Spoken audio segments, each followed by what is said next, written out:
Hello বন্ধুরা, আজকে আমি তোমাদের জন্য নিয়ে চলে এসেছি মাধ্যমিক 2026-এর ম্যাপ পয়েন্টিং পার্ট 3। যেখান থেকে আসার চান্স হয়েছে, দেখে নাও আমি কী কী তোমাদের করাতে চলেছি। তো এখানে আমি তোমাদের একটি 10টি প্রশ্ন দেওয়া হয়েছে যেখান থেকে আসার চান্স মাধ্যমিক 2026-এর প্রবল। তো ভিডিওটি তোমরা শেষ পর্যন্ত অবশ্যই দেখবে। তো চলো আমরা একদিক থেকে এগুলো পুরোপুরি এবং ম্যাপ পয়েন্টিংয়ের সাহায্যে আমরা তোমাদের করেও দেখাবো। তো তোমরা ভিডিওতে শেষ পর্যন্ত অবশ্যই থাকবে এবং লাইক শেয়ার সাবস্ক্রাইব অবশ্যই করবে। তো চলো শুরু করি। তো প্রথমে আমাদের কাছে এই যে 10টি দেওয়া হয়েছে, এই 10টি থেকে আসার চান্স এবছর মাধ্যমিক 2026-এ একটি বা দুটি আসতে পারে। তো তোমরা ভিডিওটি শেষ পর্যন্ত অবশ্যই দেখো। তো চলো শুরু করি। তো প্রথমে রয়েছে আমাদের নীলগিরি পর্বত। তো নীলগিরি পর্বত আমাদের কোথায় রয়েছে, ঠিক এরকম ম্যাপ পয়েন্টিংয়ে আমার কাছে এই যে একটি পিডিএফ রয়েছে ম্যাপ পয়েন্টিংয়ের। ঠিক এই জায়গাটা যেটা দেখতে পাচ্ছ, ঠিক এই জায়গাটাতে ম্যাপ পর্বতের চিহ্ন দিয়ে দিলে এবং অ্যারো চিহ্ন দিয়ে লিখে দিতে হবে নীলগিরি পর্বত। তো আমাদের এখানে এভাবে ম্যাপ পর্বতের মধ্যে তোমাদের চিহ্ন দিতে হবে, দিয়ে এভাবে অ্যারো চিহ্ন দিয়ে লিখতে হবে নীলগিরি পর্বত। তো আশা করি নীলগিরি পর্বত বুঝতে পারলে। তারপরে আমাদের রয়েছে তাপ্তি নদী। তাপ্তি নদী কোথায় রয়েছে? তাপ্তি নদী এবছরের জন্য খুব ইম্পর্টেন্ট। তাপ্তি নদী আমাদের ঠিক এই জায়গাতে রয়েছে। তাপ্তি নদী আমাদের রয়েছে ঠিক এই জায়গাটাতে। এই নিচে থেকে এইভাবে করে দিবে এবং অ্যারো চিহ্ন ঠিক এই দিকে দিবে, তবে আমাদের হয়ে যাবে। এবং দাগ নম্বর দিয়ে এইভাবে তাপ্তি নদী লিখে দিবে। তো আশা করি তাপ্তি নদী বোঝা গেলো। আর তোমরা যদি ভিডিওটি এই পর্যন্ত দেখে থাকো অবশ্যই লাইক করতে ভুলবে না। তারপরে আমাদের রয়েছে লোকটাক হ্রদ। তো আমাদের লোকটাক হ্রদ আমাদের কোথায় রয়েছে দেখে নিই আমরা। লোকটাক হ্রদ আমাদের রয়েছে ম্যাপ পয়েন্টিংয়ের ঠিক এই জায়গাটাতে।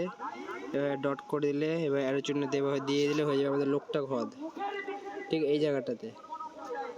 তারপরে আমাদের রয়েছে লোকটাক হ্রদের পর রয়েছে শিলং। শিলং আমাদের কোথায় রয়েছে? শিলং আমাদের রয়েছে ঠিক এই জায়গাটায়। শিলং আমাদের রয়েছে ঠিক এই জায়গাটায়, যেখানে ডট পড়লো ঠিক এই জায়গাতে রয়েছে শিলং।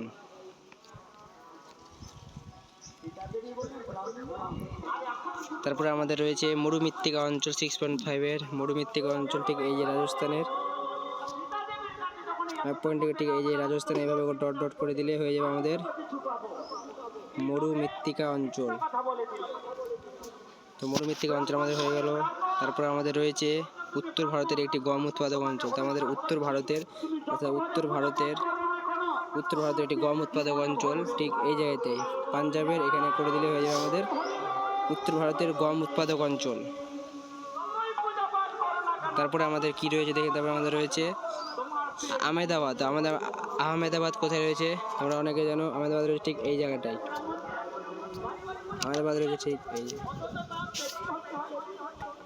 আহমেদাবাদ হয়ে গেল। তারপরে আমাদের রয়েছে, তো আহমেদাবাদের পরে রয়েছে আমার দুর্গাপুর আমাদের রয়েছে।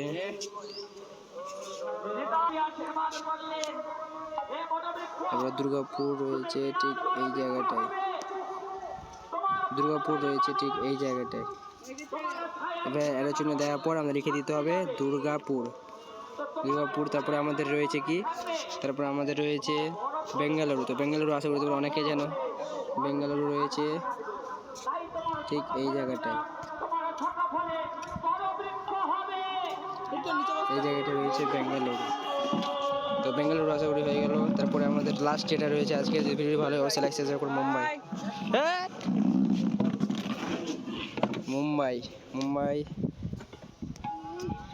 মুম্বাই আমাদের রয়েছে ঠিক এই জায়গাটায়।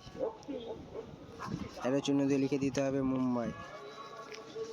ভিডিওটি ভালো লাগলে লাইক শেয়ার সাবস্ক্রাইব অবশ্যই করুন।